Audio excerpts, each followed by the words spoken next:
تو تکبر کی تعریف حضور نے کی. پہلی تعریف غمط الناس، لوگوں کو اپنے سے کمتر سمجھنا، وبطر الحق، اور حق بات جانتے بوجھتے ٹھکرا دینا. مثال کے طور پر آپ نے بیوی کو ڈانٹا، اس کو گالی دی، اس کو برا بھلا کہا، اس کو مارا پیٹا، اور آپ کو پتہ ہے کہ یہ آپ نے غلط کیا ہے، اور آپ کو مثلاً آپ کا کوئی دوست بتاتا ہے کہ بھائی یہ تم نے جو بیوی کے ساتھ یہ کیا یہ ظلم ہے، یہ ٹھیک نہیں ہے، تم نے جو اپنے بیٹے کو فلاں موقع پہ تھپڑ مارا تھا نا، یہ تھپڑ مارنا بنتا نہیں تھا. بعض لوگوں کی عادت ہوتی ہے اپنی اولاد کی برائیاں بیان کرتے رہتے ہیں. اب بیٹا ساتھ بیٹھا ہوا ہے، وہ بیٹا خود 4 بچوں کا باپ ہے، اور اس کے جو ابا صاحب بیٹھے ہوئے ہیں وہ اسی اپنے بیٹے کو گالیاں دے رہے ہوتے ہیں، یہ میرا بیٹا تو ایسا ہی فضول ہے، ایسا ہے ویسا ہے، منہ پہ گالیاں دے رہے ہوتے ہیں. اب وہ بیٹا کیا مطلب آپ یہ کیا بتانا چاہ رہے ہیں، کیا میسج اپنے بیٹے کو کنوے کرنا چاہ رہے ہیں، دنیا کو کیا پیغام دینا چاہ رہے ہیں آپ؟ یہ بیٹے کو سمجھانے کا یہ ایک ہی طریقہ بچا تھا آپ کے پاس. اب اس میں باپ ظالم ہے، بیٹا مظلوم ہے. بیٹے کو تو شریعت کا یہی حکم ہے کہ ابا جو بھی کہے سن لو، درگزر کرو، معاف کرو، دفن کرو، بس. بیٹے کو تو یہ حکم ہے. لیکن یہ بات یاد رکھنا کہ ابا سے قیامت کے دن اللہ اس بات کا پوچھے گا. اس کا یہ مطلب نہیں کہ ابا کو 7 خون معاف ہیں، وہ کچھ بھی کرتا رہے، وہ بیٹے کو مارے پیٹے، ظلم کرے، گالی دے، برا بھلا کہے، کچھ بھی کرے، ابا کو معاف ہے. بیٹے کو شریعت کا حکم یہی ہے کہ باپ کچھ بھی کرے ٹھیک ہے، جانے دیں، معاف کریں، وہ آپ کے ابا ہیں، بس درگزر کریں. آپ کے لیے یہی حکم ہے.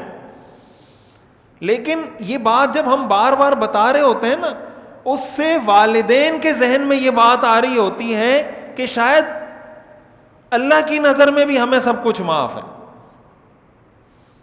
اکثر یہ ہوتا ہے نا کہ جب عورتوں کی عمر زیادہ ہو جاتی ہے، مثلاً 60 سال عمر ہو گئی بیوی کی، اب اس کے بچے جوان ہو گئے، بیٹے جوان ہو گئے. اب جب اس عورت کا شوہر آ کے اس کو کہتا ہے چائے پکا کے دو، یا جناب یہ کام کر دو، مجھے میرے ڈاکومنٹس لا دو، یا کوئی بھی بات ہوتی ہے، تو بیوی کا جو بیہیویئر ہوتا ہے وہ چینج ہو جاتا ہے. ایک عمر تک پہنچنے کے بعد بیوی کا بیہیویئر شوہر کے ساتھ، کیوں؟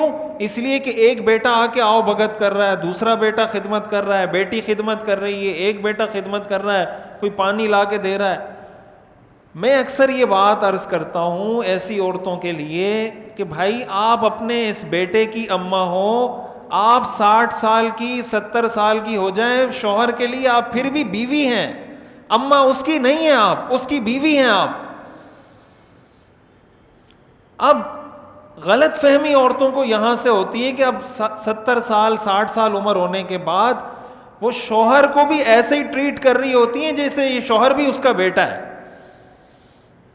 اب شوہر تو شوہر ہوتا ہے، وہ اپنا وہ مزاج لے کے چل رہا ہوتا ہے جو شوہر کا ہوتا ہے، اور بیوی شوہر کو اپنا بیٹا سمجھ رہی ہوتی ہے. نقصان کیا ہوتا ہے کہ 70 سال کی عمر میں میاں بیوی آپس میں لڑ رہے ہیں. 70 سال عمر ہو گئی، 75 سال عمر ہو گئی، لوگ آ کے ہمیں کہتے ہیں 70 سال عمر ہو گئی، میرے ستارے بیوی کے ساتھ میچ نہیں کر رہے. 70 سال میں ابھی بھی میچ نہیں کر رہے تو میچ کب کریں گے بھائی آپ کے ستارے؟ اب ہوتا کیا ہے؟ ہوتا یہ ہے کہ شوہر اپنی غلطی تسلیم نہیں کرتا، بیوی اپنی غلطی تسلیم نہیں کرتی، تو فساد تو بڑھے گا، فساد تو کبھی کم نہیں ہوگا.